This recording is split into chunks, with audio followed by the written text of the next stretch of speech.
दो तरह का ध्यान हो सकता है।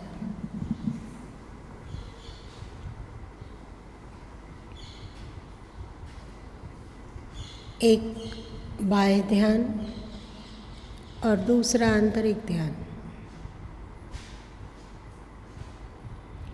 एक दिन आपको बतलाया गया था कि भौतिक जगत में दो ही चीज़ें हैं, पूरे संसार में, पूरे ब्रह्मांड में दो ही चीज़ें हैं, एक बाहर और एक भीतर। याद आई? हम लोगों के बाहर और इस आकृति के अंदर।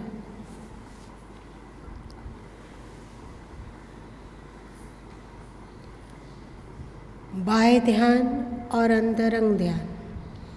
बाह्य ध्यान के अंतर्गत आ गया, पहले भी आप सुन चुके हैं कि बाहर परमात्मा भी है और संसार भी, और भीतर परमात्मा भी है और संसार भी, दोनों है। तो जब हम बाह्य ध्यान करते हैं तो संसार को सुरति से हटा देते हैं और एक भावना होती है जो कि इस ध्यान में बतलाया गया,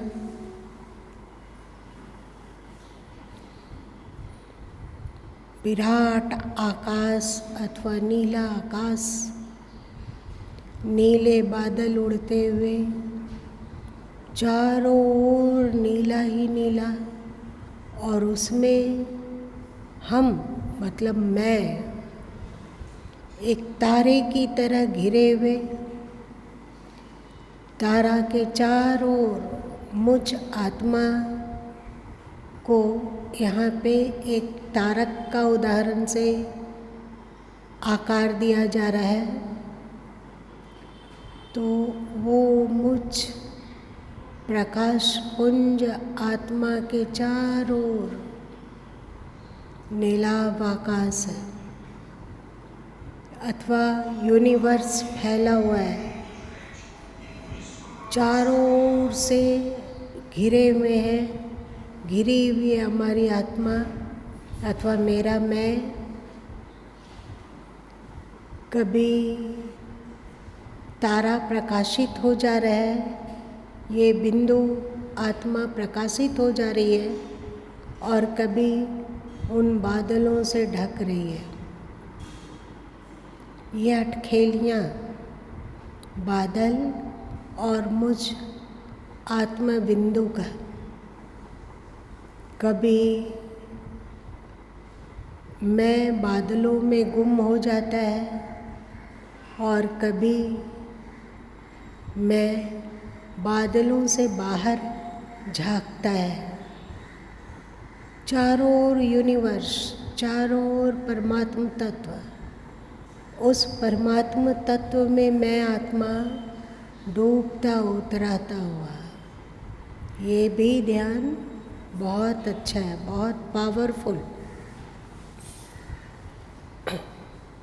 नीलाभ की भावना होने के कारण मन में शांति, चुप्पी, शून्यता उभरने लग जाती है, और ये नीलाभ में डूबना उतराना, छुप जाना, फिर बाहर आ जाना, एक तरह से सोचो कि मुझ आत्मा और परमात्मा के बीच कोई खेल हो रहा है, कोई लीला हो रही है। वहाँ पर हमारा शरीर नहीं है, शरीर का भान गुम हो गया। वहाँ शरीर रहित मैं आत्म बिंदु, मैं आत्मा, और चारों ओर यूनिवर्स मतलब अस्तित्व, मतलब ईश्वर, अथवा उसे परमात्मा कह सकते हो। ये ध्यान करते करते यदि हम लोग 8 मिनट 10 मिनट भी कर पाते हो तो हम लोगों के भीतर शांति, निर्विकारिता, देहाध्यास से मुक्तता उभरने लगती है, पुष्ट होती है। क्योंकि वहाँ पर कोई शरीर की भावना नहीं है, इसलिए शरीर से परे जो हमारा अस्तित्व है उसको हम लोग समझने लग जाते हैं। उस अस्तित्व, वो हमारा मैं बिना शरीर का है, ये धारणा, ये भावना पुष्ट होने लगती है। तो साधकों के लिए अमृत सा ये होता है। दूसरी बात, अब अंदरूनी ध्यान के बारे में समझें। आप लोग तो अभी जान रहे हो कि चंद्रयान 3 पहले पृथ्वी के कक्ष से उसे छोड़ा गया और पृथ्वी की परिधि को लांघने में उसे कितना समय लग गया? पर्याप्त समय लगा। कई दिन बीत गए। उसके बाद चंद्रयान ने क्या किया कि चंद्रमा के कक्ष बाह्य आवरण तक पहुंचकर उसका परिक्रमा किया और तदुपरांत वहाँ से वो झांक पा रहा है कि चंद्रमा के भीतर अथवा चंद्रमा का धरातल कैसा है, मिट्टी कैसी है। सही। अब फिर वो चंद्रमा में प्रवेश कर चंद्रमा की धरती पर उतरेगा। अभी जहाँ वो प्रवेश किया वहाँ से भी चंद्रमा का मूल धरातल दूर है ना। चंद्रमा में प्रवेश करते हुए भी अभी लैंडिंग के लिए उसे और यात्रा करनी होगी। वैसे ही अंतरंग ध्यान है।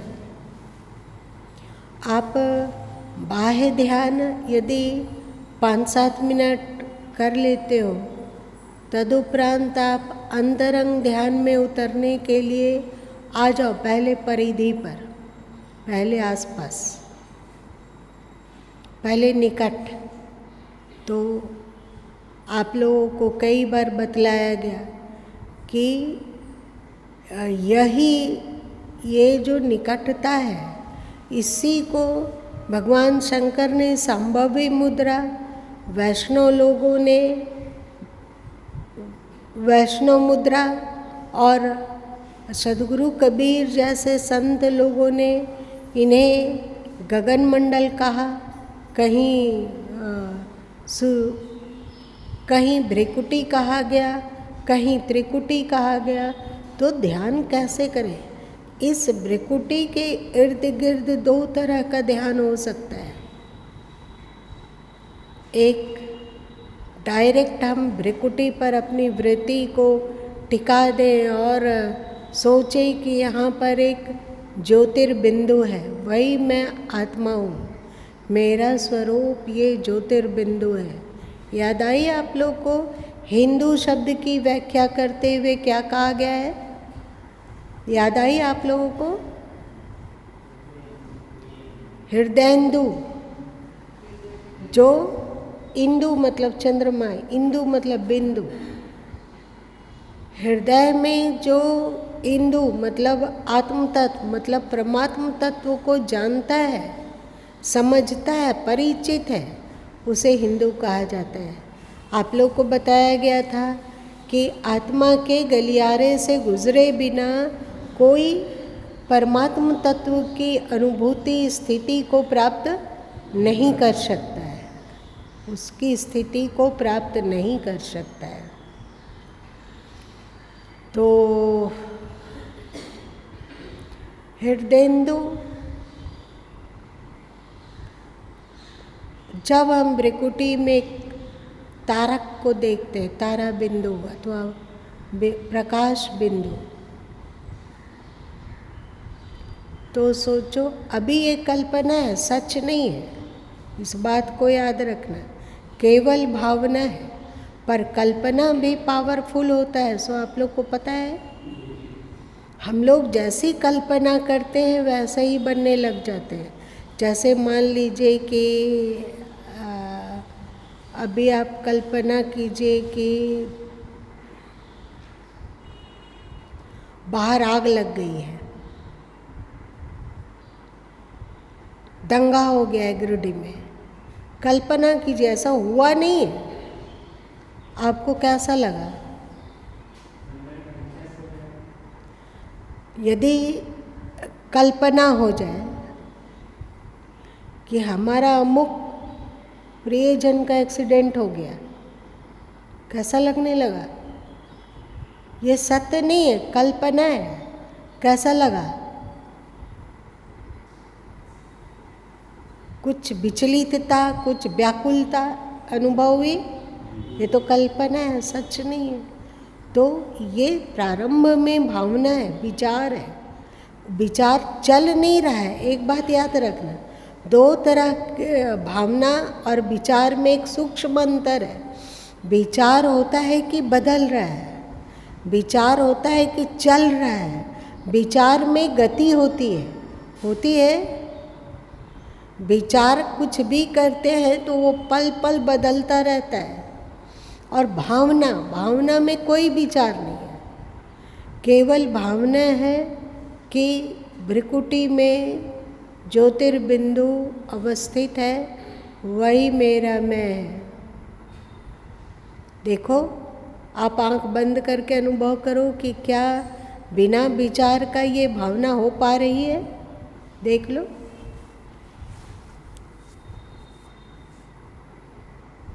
देखो, आप बताओ,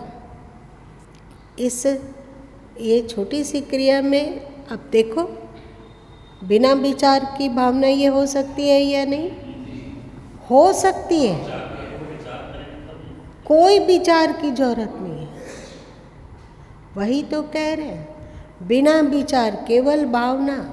विचार में हमने कहा ना गति है, विचार में बदलाव होता है, लेकिन केवल भावना कि भ्रिकुटी में ज्योतिर्बिंदु की अवस्थिति है। एक बार भावना में विचार लाए और विचार को विदा कर दिया।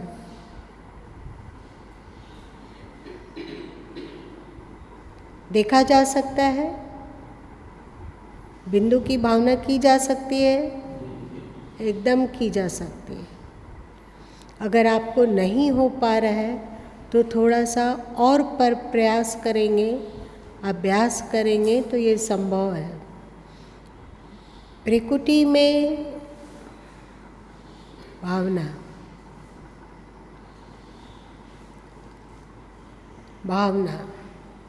और दूसरा क्या हो सकता है कि कोई विचार नहीं, कोई भावना नहीं, कुछ भी नहीं। भ्रिकुटी के पास, याद है गुरु माँ ने इसे बताया था आप लोग को?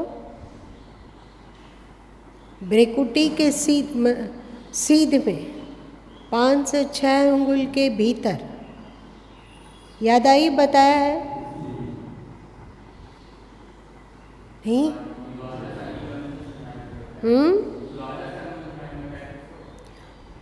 उस शून्य आकाश में, मतलब यदि हम देखें तो इसके भीतर ये 4 4 8 और 4 12, इसके भीतर अपने आप को टिका देना है। देखने, बंद आँखों से देखने की कोशिश करना है। कोई भावना नहीं, कुछ भी नहीं। शून्य को मुखरित होने दीजिए, चुप्पी को मुखरित होने दीजिए। केवल आपको देखना है, जो दिख रहा है उसको छेड़ना नहीं है। छेड़ना मतलब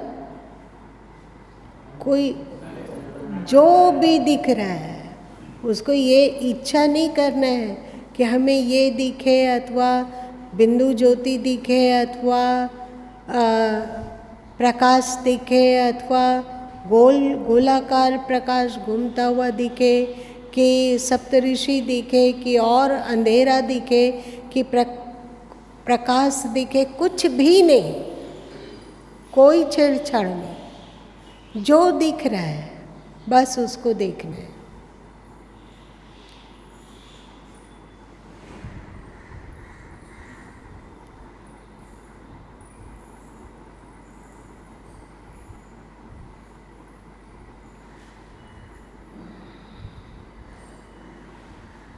यदि भली भांति देखना शुरू करेंगे, कुछ नहीं करना है, केवल देखना है।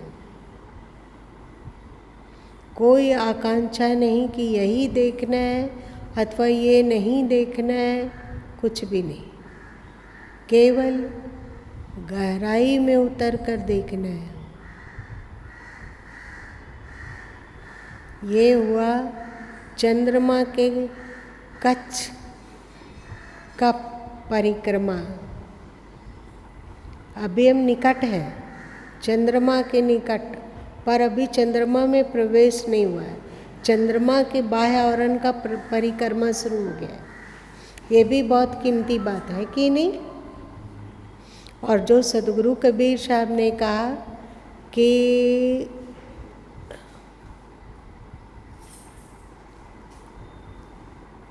तेरे घट में है राम, बाहर क्यों भटके, तो अब हम लोग उस ओर जा रहे हैं। आप यदि भली भांति दृष्टि को स्थिर करेंगे तो आप देखेंगे कि आपका श्वास बहुत सूक्ष्म होता जा रहा है। श्वास का सूक्ष्म होना मतलब क्या होता है? क्या होता है? धीमी गति। धीमी गति से श्वास चलने लगा है। और एक चीज़ का अनुभव होगा, वो है कि देखने की क्रिया में विचार गुम हो गया है। विचार है ही नहीं, वहाँ शून्यता घटित हो रही है। शून्यता।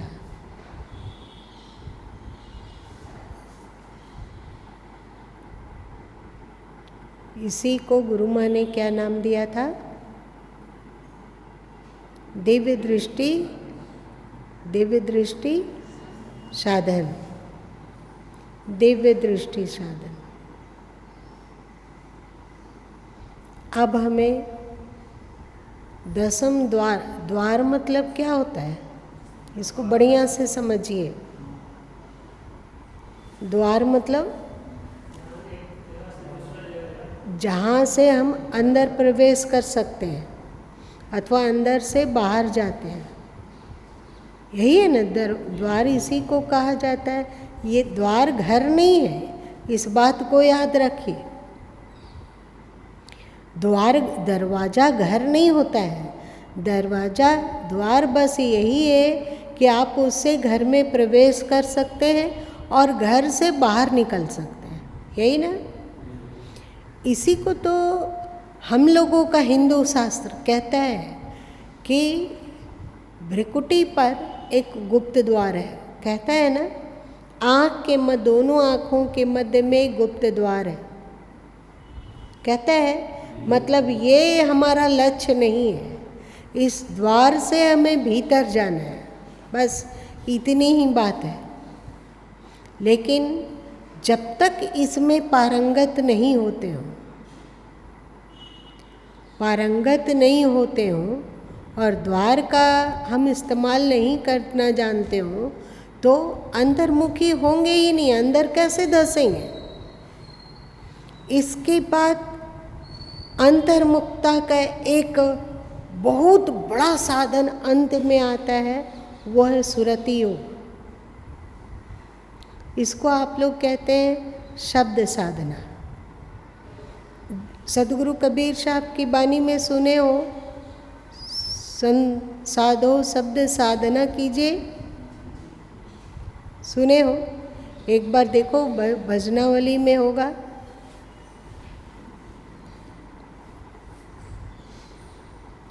आप लोग को क्लिष्ट हो रहा है, दूसरा प्रकरण बदल दें।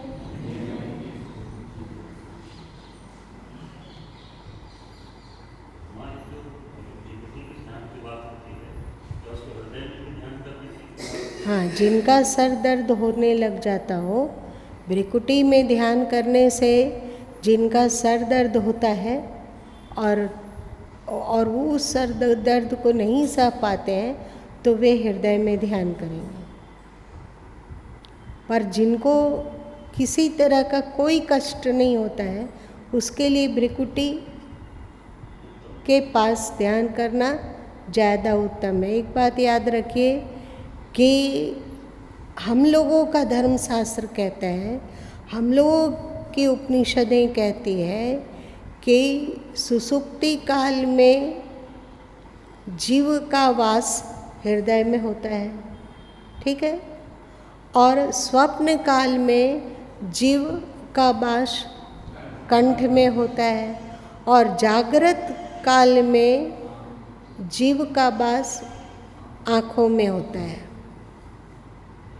सदगुरु कबीर साहब कहे, नैनक आगे मन बसे पलक पलक करे दौर, बतलाया ना उन्होंने। नैन तो अभी हम लोग सोए हुए हैं कि जगे हुए हैं? जगे हुए हैं। तो हमारी स्थिति कहाँ है? बीजक रमैनी तेरा त्रिकुटी संगम स्वामी बसई। बहुत कीमती बात है। त्रिकुटी के संगम में, अब संगम क्या हो गया? त्रिकुटी का संगम क्या हुआ? त्रिकुटी मतलब हो जाता है एक 3 भुजा वाला कोई चीज़, ऐसे। ये हुआ त्रिभुज, इसी को सदगुरु कबीर साहब ने त्रिकुटी कहा। त्रिकुटी में क्या चीज़ होता है अथवा त्रिभुज में क्या होता है? नीचे का 2 आधार फैला हुआ है और ऊपर का सिमट कर एक हो गया है, मतलब सिमट गया है। तो त्रिकुटी यहाँ है। हमारी 2 आँखें देखो, नीचे की त्रिभुज जैसा है कि नहीं, ऐसे करके। अब इनका एक मिलन बिंदु को हम देखेंगे कि कहाँ है। तो थोड़ा आगे पीछे होने से कोई हर्जा नहीं। मिलन बिंदु में हो सकता है कि कोई मिलन बिंदु ऐसा कर दे, कोई ऐसे कर दे, है ना। तो इसी को त्रिकुटी कहा गया। यही कहा गया कि त्रिकुटी संगम स्वामी बसई। जागृत अवस्था में हमारी चेतना आँख के मध्य में वास करती है, आँख के मध्य भाग में। तो हम लोग अभी ना स्वप्न में हैं ना नींद में हैं, तो ज़्यादा पावरफुल होगा ये। नाभि का ध्यान भी हमारे योग ग्रंथों में चर्चा हुई है, नाभि ध्यान।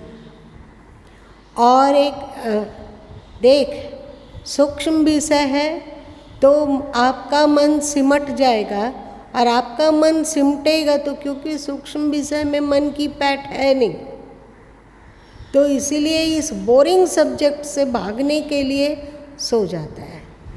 उस हिसाब से अच्छा बाबा सो जाओ, ना यहाँ से उठ सकते हैं, ना भाग सकते हैं, ना और कुछ कर सकते हैं, तो सबसे अच्छा वो सुला देना पसंद करता है।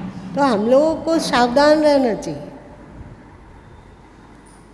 सावधान रहना चाहिए।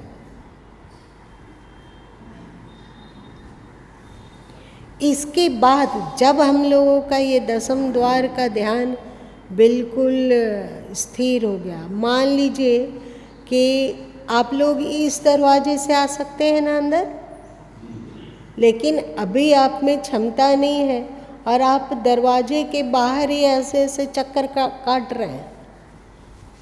एक तो कभी दाहिनी ओर जाते हैं, कभी बाईं ओर, कभी देखने का कोशिश करते हैं अंदर में कि क्या क्या है, जाना चाहिए कि नहीं जाना चाहिए।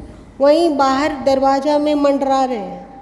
तो आप घर की चीज़ सब कुछ नहीं जान सकते हैं, नहीं ना। तो वैसे ही भ्रिकुटी का ध्यान है, त्रिकुटी का ध्यान है।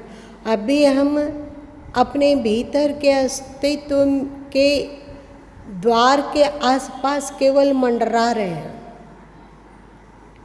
ये जो गगन मंडल का ध्यान है, दसम द्वार का ध्यान है, मंडरा रहे हैं।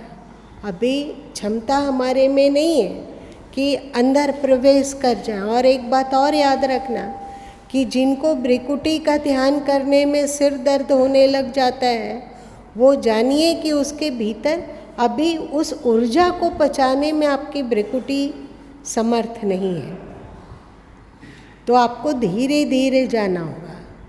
धीरे आप ध्यान करते हुए आगे बढ़ेंगे तो आपका शरीर उस ऊर्जा को झेलने में समर्थ बनने लगेगा।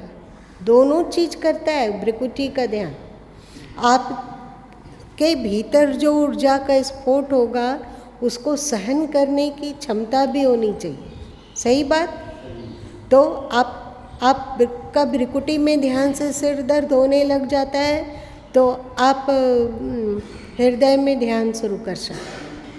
पर यदि सिर दर्द नहीं हो रहा, मतलब आप इस ऊर्जा को सह पा रहे हैं, आप आगे बढ़ सकते हैं।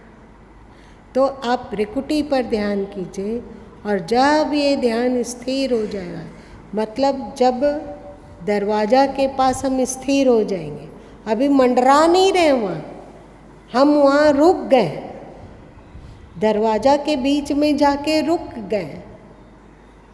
अब आसान हुआ अंदर आना? आसान हुआ ना? अब अंदर आना आसान हो गया। यदि आप वहीं डोलते रह जाते तो आप कैसे घुसेंगे अंदर, कैसे प्रवेश करेंगे? दरवाजा के कभी दाएं कभी बाएं। आप लोग ध्यान से देखिए, जब आप इस दिव्य दृष्टि साधना करते हैं तो हम लोग ठीक सेंटर में नहीं टिक पाते हैं। आप देखिए, बंद आंखों से ध्यान करके देख लो कि कभी आपका ध्यान भ्रिकुटी के दाहिनी ओर चला जाता है, कभी बाईं ओर चला जाता है, कभी ऊपर चला जाता है, कभी नीचे चला आता है। अभी आपकी सुरति स्थिर नहीं है। आप में को किसी ने तो ध्यान किया होगा ना इसका, तो आप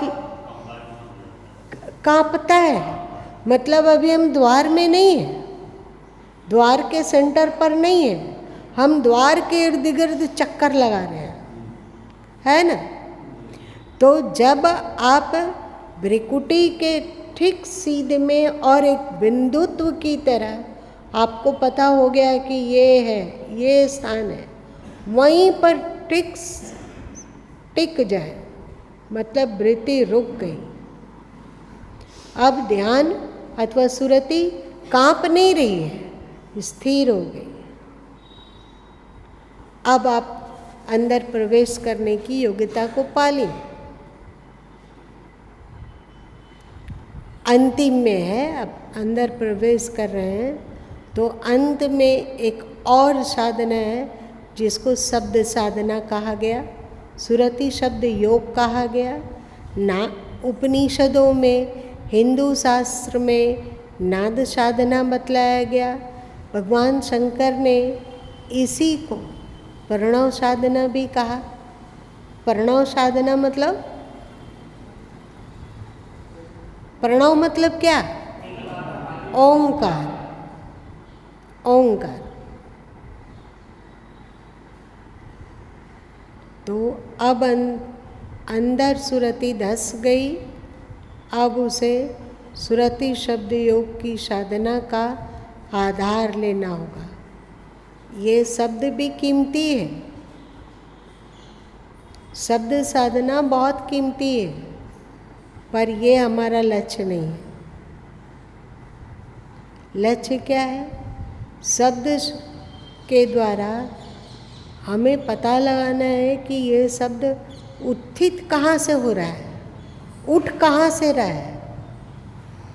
आप लोग थोड़ा मन को शांत कीजिए, देखिए पंखा की साई साई कुछ आवाज़ आ रही है, आप ढूंढना तो चाहेंगे ना कि ये साई साई कहाँ से आवाज़ आ रही है, ढूंढना चाहेंगे।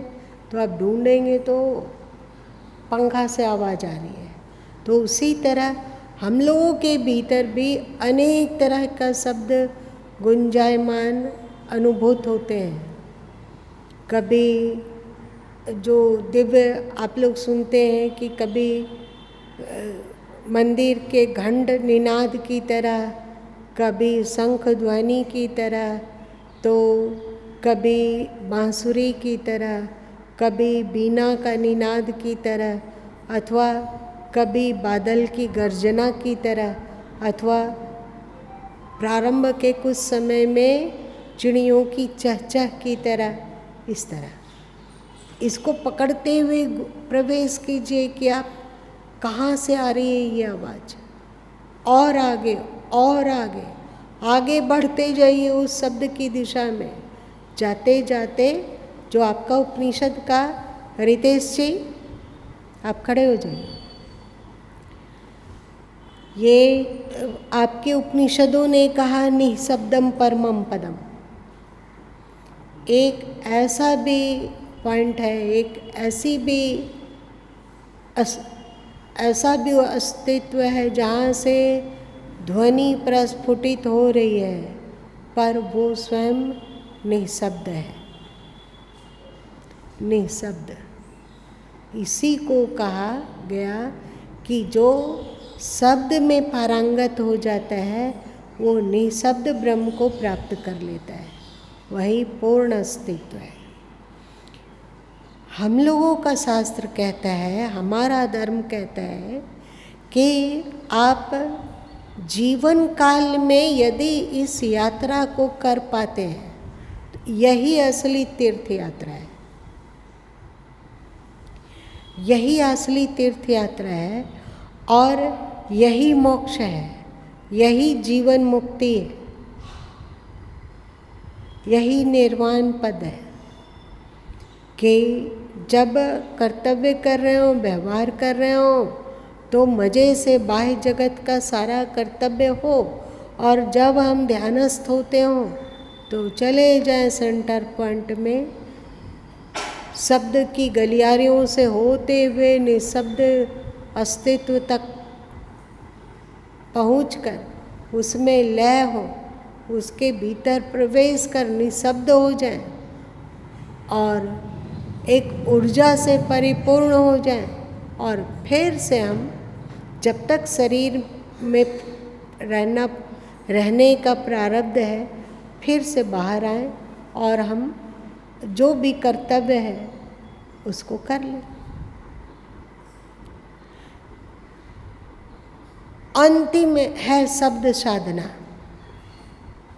उसके बाद है शब्द भी छूट गया, केवल सुरति है। इसे संभवतः गुरु माँ छठे शब्द में भली भांति चर्चा किए, आप लोग आश्चर्य में देखना। दूसरे शब्द और छठे शब्द में इसकी चर्चा भली भांति की गई है, आप लोग देख लेना। तुम एक बार शब्द साधना पढ़ो।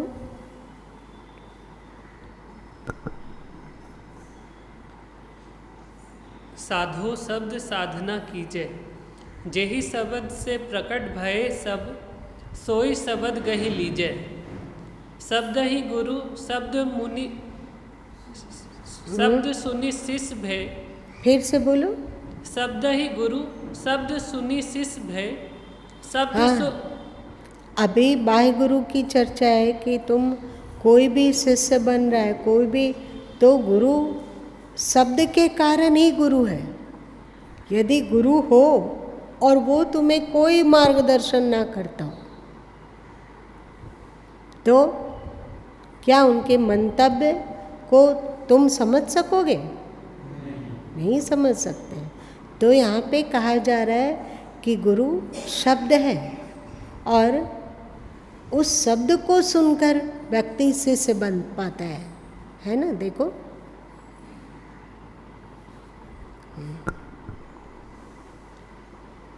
शब्द सो बिरला बूझे, सोई शिष्य सोई गुरु महात्म, जेहि अंतर गति सूझे। वही श्रेष्ठ गुरु है और वही श्रेष्ठ शिष्य है जिसको कि अंतर की गति दिखने लग जाए।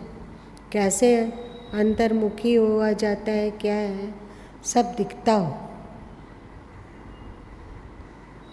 शब्द वेद पुराण कहत है, शब्द सब ठहरावे। शब्द सुर मुनि संत कहते हैं, शब्द भेद नहीं पावे।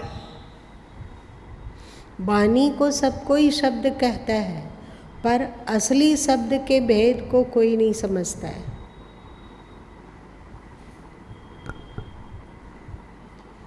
शब्द सुनी सुनी भेष धरत हैं, शब्द कहे अनुरागी।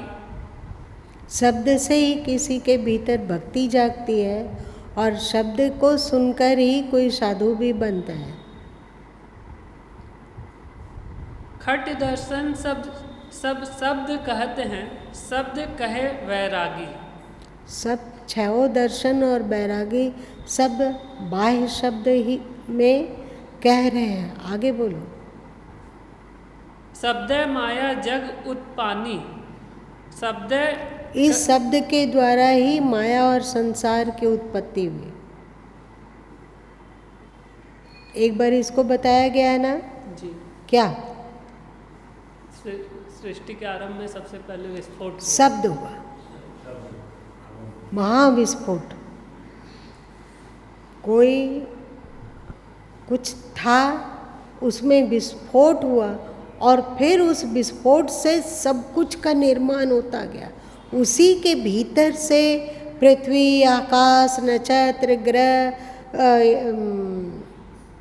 तारे, जल, अग्नि, वायु, सबकी उत्पत्ति हुई। ऐसा आप लोगों का उपनिषद चीख चीख कर बतलाता है। तो इस पर चर्चा पहले की जा चुकी है। बिग बैंग इसको कहा जाता है, वैज्ञानिक भाषा में बिग बैंग। बैंग मतलब क्या होता है? इसका क्या अर्थ होता है? विस्फोट। तो आगे कोई चीज़ विस्फोट होता है तो उस अनिवार्य रूप से उसमें ध्वनि होती है या ध्वनि नहीं होती है? ध्वनि होती है। अच्छा, आप लोग बचपन में दीपावली वगैरह में आलू बम अथवा बीड़ी बम छोड़े होंगे। उसमें जब आग लगती है और वो विस्फोट होता है तो उसमें क्या होता है? उसमें हल्का सा कंपन होता है क्या? आप लोगों ने नहीं देखा है? कंपन से, और कंपन के साथ वो कंपन विस्फोट कर देता है। उस एक धड़ाम तेज आवाज होती है ना? तो वैसे ही है बिग बैंग। जब विस्फोट किया, एक साथ उसमें कंपन, एक साथ उस कंपन में जहाँ भी कंपन है वहाँ अनिवार्य रूप से ध्वनि है ना? कंपन मतलब गति। जहाँ भी गति है वहाँ अनिवार्य रूप से ध्वनि है। जैसे ये पंखा में भी गति है तो इसमें आवाज़ हो रही है या नहीं? आवाज़ हो रही है। आप पंखा को बंद कर दीजिए, जब तक थोड़ी भी इसमें गति है, कुछ नहीं करेगा तो ये पंखा चाई चाई चाई चाई करना शुरू कर देगा बंद होते के समय में। और जब ये पंखा स्थिर हो जाएगा तो फिर ध्वनि भी स्थिर, फिर शांत। फिर ये पंखा जैसे अभी शोर मचा रहा है ना, वैसे नहीं करेगा।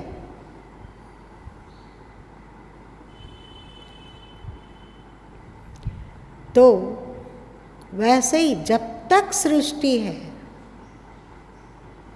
मतलब इसमें गति है, तब तक शब्द भी है ना? और पंखा की ध्वनि जब पंखा स्थिर हो जाता है तो कहाँ जाके समा जाती है? क्या? पंखा में ही समा जाती है ध्वनि। वो ध्वनि कहीं चली नहीं गई है, पंखा में ही समा कर चुपचाप बैठी हुई है अभी। सही? और जब आप पंखे को चालू करते हो तो फिर उसकी जो ध्वनि थी पहले की वो प्रकट हो जाती है। जैसे ही गति शुरू हुआ वैसे ही ध्वनि भी शुरू हो जाती है, और जैसे ही पंखा स्थिर होने लगता है तो वो ध्वनि फिर से पंखे के अंदर छुप के बैठी रहती है। सही ना?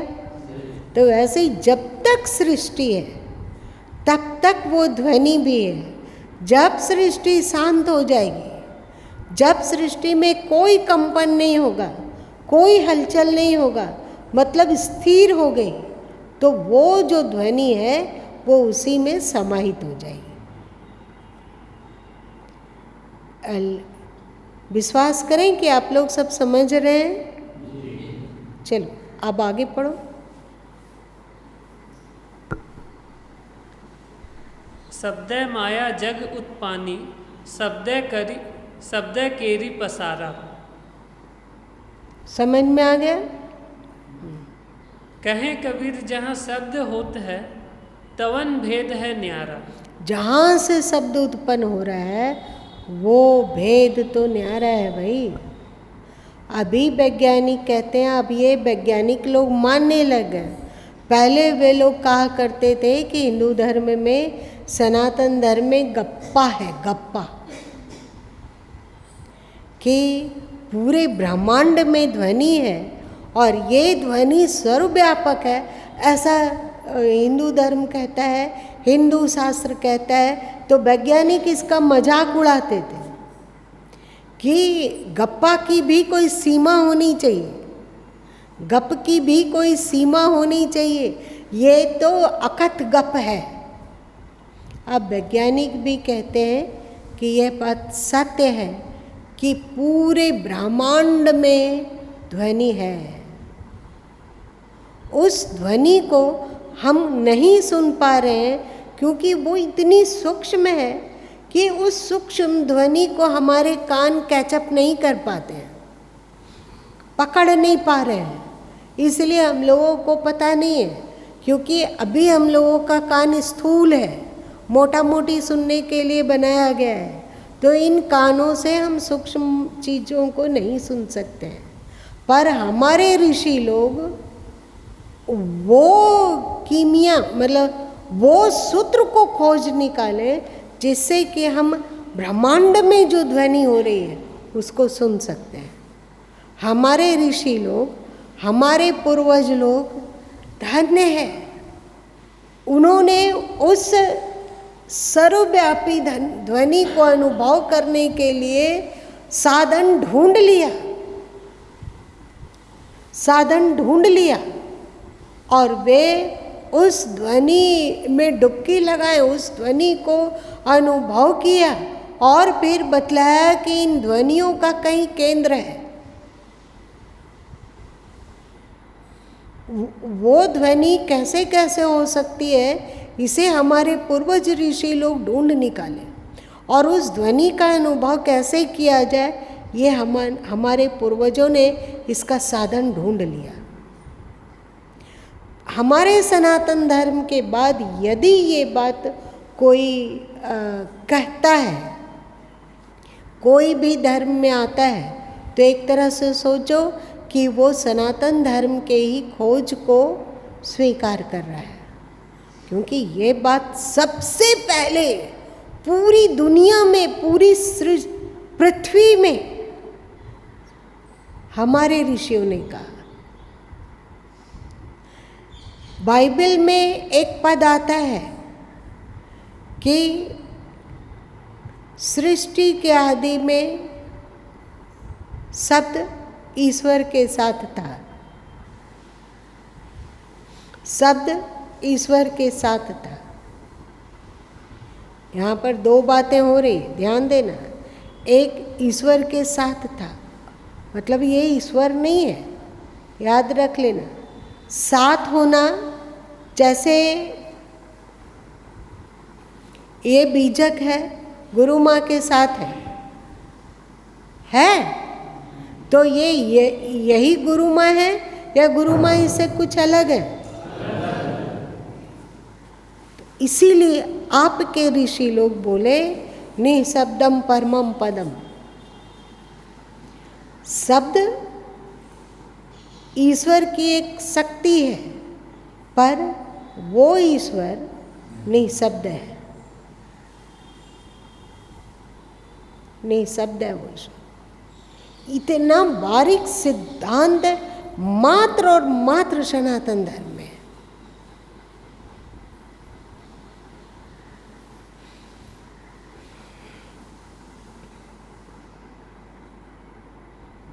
कोई प्रश्न, कोई जिज्ञासा कि सबको समझ में आ गई?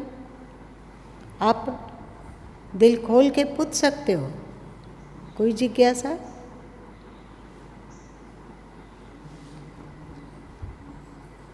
मतलब आप यदि ध्यान से सुने हो तो कुछ बताओ, कोई जिज्ञासा की?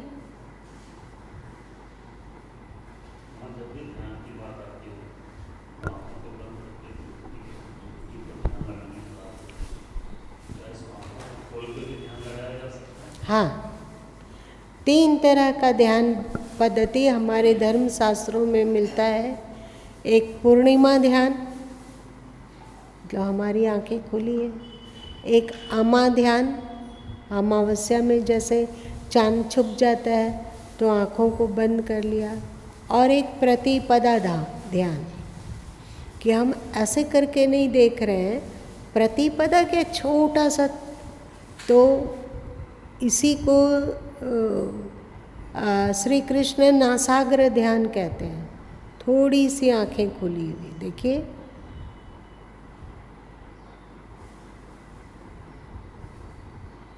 इन तीनों तरीके से ध्यान किया जा सकता है। खुले नैन, हंसी हंसी देखो, सुंदर रूप निहारो। सदगुरु कबीर साहब ने कहा ना, यहाँ उन्होंने कहा खुले नैन, आंखें खुली हुई है, पर हमारी सूरती कहीं और है। ध्यान हम खुली आंखों से कर सकते हैं। देखिए, खुली आंख रहने पर दृश्य में उलझ सकते हैं हम। बंद करते हैं आंखों को, नारायण भाई आप खड़े हो जाइए। बंद आंखों को करते हैं तो सो सकते हैं। यदि नींद नहीं आती हो तो बंद आंख सबसे श्रेष्ठ है, क्योंकि अंतर्मुखी होना सरल है, ज़्यादा सरल है। पर नासाग्र का ध्यान क्या है कि उससे हमारी आंखें स्थिर हो पाती है। अब देख लो, जब हमारी आंखें स्थिर होती है तो हमारी सुरती भी बहुत हद तक स्थिर हो जाती है। हम लोग कई बार सुन चुके हैं कि मन का संबंध आँखों से और श्वासों से बहुत अधिक है। सही? और कोई प्रश्न, और कोई जिज्ञासा? हाँ,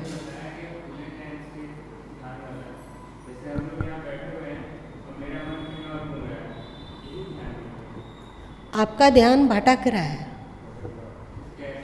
ध्यान का मतलब है आंखें खुली है, पर हमारी सुरती भ्रिकुटी के इर्द गिर्द ही चक्कर लगा रही है। और जैसे ही आपकी सुरती भ्रिकुटी के इर्द गिर्द चक्कर लगाती है, वैसे ही देखना आंखें स्थिर हो जाती है। करके देख लो, प्रत्यक्ष किंग प्रमाणम। वो क्योंकि आप तुम्हारा मन उससे दबा हुआ है, तो शुरू में ये उठा पटक स्वाभाविक है। इसी को मुंडक उपनिषद में स्वप्न समाधि कहा गया। एक स्वप्न जैसी स्थिति और पुरानी बातें, पुराने संस्कार जिसे कि हम लोगों ने अपने भीतर दबाया है, वो बड़े ही वेग से निकलना शुरू हो जाता है। और ऐसा लगने लग जाता है कि अरे बाबा, बिना ध्यान के ही अच्छे हैं, इतना दिमाग में बवंडर की तरह उठने लगा है। ऐसा ये तुम सही तुम सही दिशा में चल रहे हो। शुरू में साधक को इसका फेस करना ही होता है, इसका सामना करना ही होता है, कोई उपाय नहीं है। और इसी समय साधकों को कभी कभी ऐसे दृश्य भी दिखाई देते हैं जो इस जन्म में वो ना देखा है, ना सुना है, ना पढ़ा लिखा है, ना उसको इसका अनुभव है, वैसा दृश्य दिखता है। कभी वो उस स्थिति, उसको विगत जन्म का पन्ना तुम्हारे भीतर देखो। अभी हम मन को एकाग्र करने का होड़ लगा रहे हैं, मन को एकाग्र रहने की आदत है नहीं, तो तुमने अपने आँख को बंद कर लिया और वृत्ति को अंदर कर दिया, तो मन और अंदर नहीं धंसना चाहता है, उसको उसकी आदत नहीं है। तो वो क्या करता है कि अपने भीतर जो संस्कार दबे हुए, अपने भीतर जो पुस्तक है उसका पन्ना पलटने लग जाता है। यही मन करता है हम लोग का, विगत अनुभव इस जीवन का। और ज़्यादा गहरा ध्यान में जाएंगे तो हम लोगों को विगत जन्मों की बात आने लगेगी, विगत वर्ष अथवा बचपन की बात जाने दो। इसी को हम लोगों का शास्त्र कहता है जाति स्मर, मतलब पुराने जन्मों की स्मृति। ऐसे ऐसे मकान, ऐसे ऐसे फूल फ्लावर, ऐसे ऐसे दृश्य दिमाग आने लग जाते हैं जो इस जन्म में ना कभी देखा, ना सुना, ना पढ़ा, ना और कभी अनुभव किया, कुछ भी नहीं। अपना ही अलग रूप दिखने लग जाता है। लेकिन ये तब होता है जब तुम चुपचाप वो जो मन उठा पटक कर रहा है, चुपचाप उसको देखो। तुम देखा तभी जान पाए कि 20 साल पहले की बात याद आने लगी। यदि तुम बेहोश रहते, सो जाते, तो ये पता ही नहीं चलता कि तुमको कि 20 साल पहले की बात दिमाग में आ रही है। समझे? टिके रहो। कुछ दिन तक ये उठा पटक चलता है, उसके बाद धीरे धीरे। और एक बात और है कि जब व्यक्ति सो जाता है इस ध्यान के समय में, यदि रात के समय तो निद्रा जरूरी है, तो वो सोएगा तो स्वप्न भी अजीब अजीब आना शुरू करते हैं, जिसका इस जन्म से कोई लेना देना नहीं है। इस जन्म से कोई लेना देना नहीं है। अपनी ही आकृति अजीब दूसरे तरीके के दिखने लग जाती है, अपने को ही अलग परिवेश में रहना दिखने लग जाता है कि उस परिवेश में रहा गया है। उसके पहले ये सिस्टमेटिक तारतम्य के साथ नहीं होता है। कभी कोई जन्म का एक छोटा सा दृश्य दिख गया, कभी किसी और जन्म का छोटा सा दृश्य दिख गया, कभी किसी और जन्म का दृश्य दिख गया। और अलग अलग परिवार, अलग अलग जाति, अलग अलग हाइट।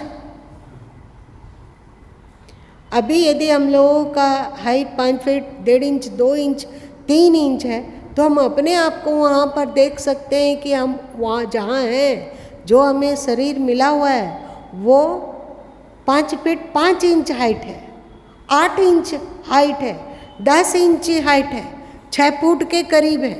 अभी हम लोग सांवले हैं अथवा गोरे हैं तो देख सकते हैं कि विगत जन्मों में कभी हम काले भी रहे हैं, विगत जन्मों में हम बहुत गोरे भी रहे हैं। विगत जन्म में हमारी कुछ और ही जाति थी, और ही कहानी थी। उस समय हम लोग गिरिडीह में नहीं थे, कहाँ थे। कभी कभी ऐसा होता है, अजीब है, अध्यात्म का अनुभव बिल्कुल अकथ है। कभी कभी कहाँ थे, आज के समय में बोर्ड रहता है ना कि मधुपुर जंक्शन रहता है ना, गिरिडीह में आपका स्वागत है रहता है, वो बोर्ड भी दिखने लग जाता है। अध्यात्म एक पहेली है, इसे सुलझाया कितना भी सुलझाया जाए पर नहीं कहा जा सकता है कि सारी पहेली अब समाप्त हो गई। और इन सब की चर्चा हमारे शास्त्रों में है। मजे की बात है, हिंदू समाज भी इसको नहीं जानता है। हिंदू समाज अभी धर्म का मोटा मोटी अर्थ समझता है, एकदम बिल्कुल स्थूल अर्थ समझता है, पर हिंदू धर्म बहुत गहरा है। जैसे आकाश की गहराइयों में क्या छुपा हुआ है कोई पार नहीं पा सकता है, था नहीं। जितना आप स्पेस में घुसते जाओ, ऐसा कहीं नहीं आएगा कि तुम इस आकाश से किसी दूसरे दुनिया में जाके निकल गए, आकाश समाप्त हो गया और वहाँ किसी तुम दूसरे चीज में चले गए, ऐसा नहीं है। और गहरा आकाश, हजारों किलोमीटर आप अंदर घुस जाओ, लाखों करोड़ों किलोमीटर आप स्पेस में घुस जाओ, तो भी उसका था नहीं है। वैसे ही हिंदू धर्म का था नहीं है, सनातन धर्म का था नहीं है। जिस दिन लोग सनातन धर्म की को थोड़ा भी समझने लगेंगे, थोड़ा भी, लोग वैसे ही दौड़ पड़ेंगे जैसे नदियाँ समुद्र की ओर दौड़ते हैं, वैसे ही अखिल मानव समुदाय सनातन धर्म में दौड़कर समा जाने को उद्धत हो जाएंगे। पर अभी तो हम लोग सनातन धर्मावलंबी हैं, तो हम लोगों को सनातन धर्म का रहस्य दो बालू कण इतना भी समझ नहीं है, पता नहीं है। कहा ही नहीं जा सकता है कि अब हिंदू धर्म का थीसिस समाप्त हो गया, ऐसा कहा ही नहीं जा सकता है। और मजे की बात है कि यदि वैज्ञानिक शोध करता रहा तो एक न एक दिन वो कहेगा कि सनातन धर्म बिल्कुल वैज्ञानिक धर्म है। सनातन धर्म ने कहा कि अखिल ब्रह्मांड में ध्वनि है, इसे कोई नहीं मानता था। वैज्ञानिक इसको कपोल कल्पना कहते थे, आज कैसे मानने लगा? जहाँ गति है वहाँ ध्वनि है, और गति कहाँ है? सृष्टि के अणु अणु में न्यूट्रॉन, प्रोटॉन, इलेक्ट्रॉन इत्यादि गति है। गति है मतलब वहाँ ध्वनि। और एक मजे की बात है, आप लोगों को गुरु माँ ने बतलाया था कि ईश्वर की सर्वव्यापकता को हम लोग 4 सूत्रों के द्वारा थोड़ा समझ सकते हैं, थोड़ा सरलता से। कौन क्या क्या बतलाए थे?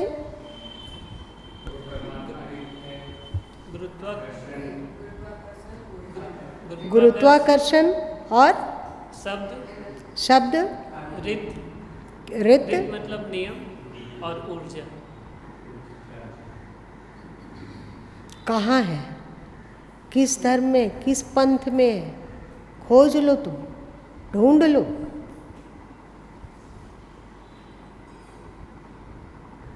आज इतने ही रहने दो, बहुत ज़्यादा ओवर डोज हो गया है क्या?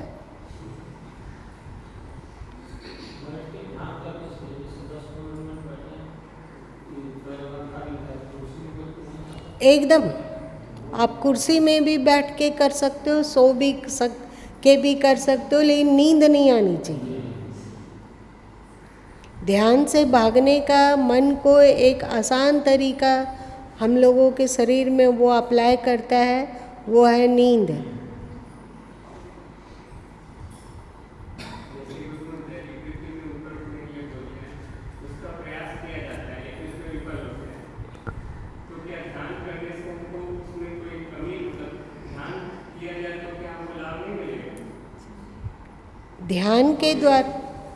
ध्यान के द्वारा आसुरी वृत्तियों पर से छुटकारा और दैविक वृत्तियों का विस्तार में थोड़ी सहूलियत आती है।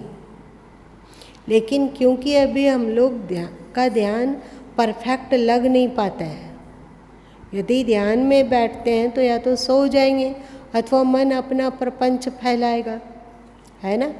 इसलिए सिस्टमेटिक तरीके से सबसे अच्छा है कि प्रारंभ में हम सुमिरन पर बल दें।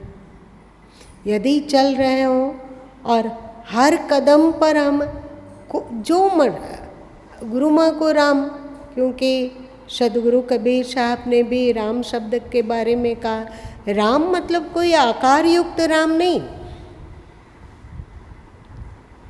तो यदि हम हर कदम में, यदि यहाँ से तुमको जाना है बगीचा के पास, भारत माता के पास, तो हर कदम पर हम इस एक कदम उठा राम, दूसरा कदम उठा राम, तीसरा कदम उठा राम, चौथा कदम उठा राम। कोशिश करो कि एक चक्कर यहाँ से वहाँ तक आपका मन स्थिर हो जाए। ये स्थूल है, थोड़ा मन को आसान होगा। फिर धीरे धीरे हम लोग ध्यान करने की भी पात्रता को पा लेंगे, तब ध्यान में बैठेंगे तो न नींद आएगी और न मन भागेगा।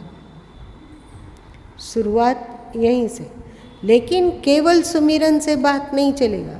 हर हालत में प्रयत्न जारी रहना चाहिए कि हम लोगों के भीतर जो आसुरी वृत्ति है उसको, उस पर कैसे जीते, थोड़ा सावधान।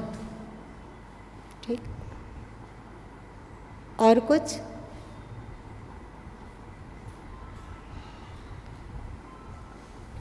चलो, और एक बात, कभी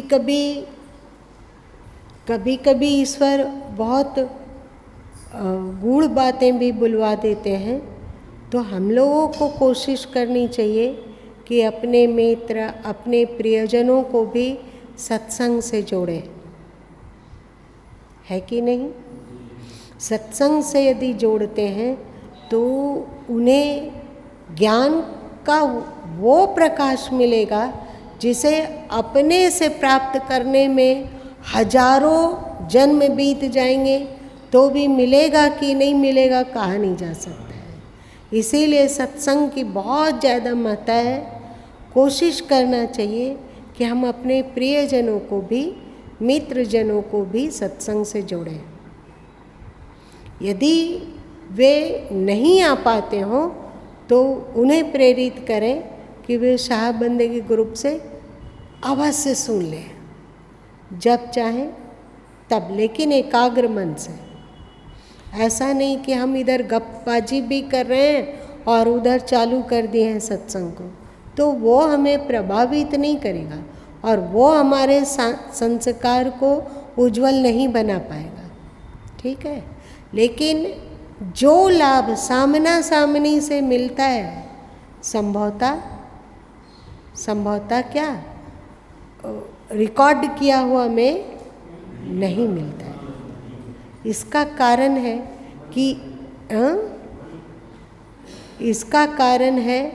कि यहाँ पर जो वक्ता है उसका ऑरा भी है, उसका तरंग भी है, उनके जीवन, उनके व्यक्तित्व से निकलने वाला आभा भी है। तो उसके भीतर आ जाने पर वो ज़्यादा लाभान्वित होता है सत्संग से। परंतु नहीं आ पा रहे हैं तो कुछ ना करने की तुलना में बहुत अच्छा है कि हम साहब बंदगी ग्रुप से सत्संग को सुने। ठीक है, इसका आधा लाभ होगा, लेकिन लाभ होगा। मन लगा के सुनने का कोशिश करें। भोजन के टेबल पर बैठे हो, चालू कर दिए सत्संग को, सबको इशारा किए कि चुप रहना, सबको बैठ के भोजन भी करो, सत्संग भी सुनो। ठीक है ना?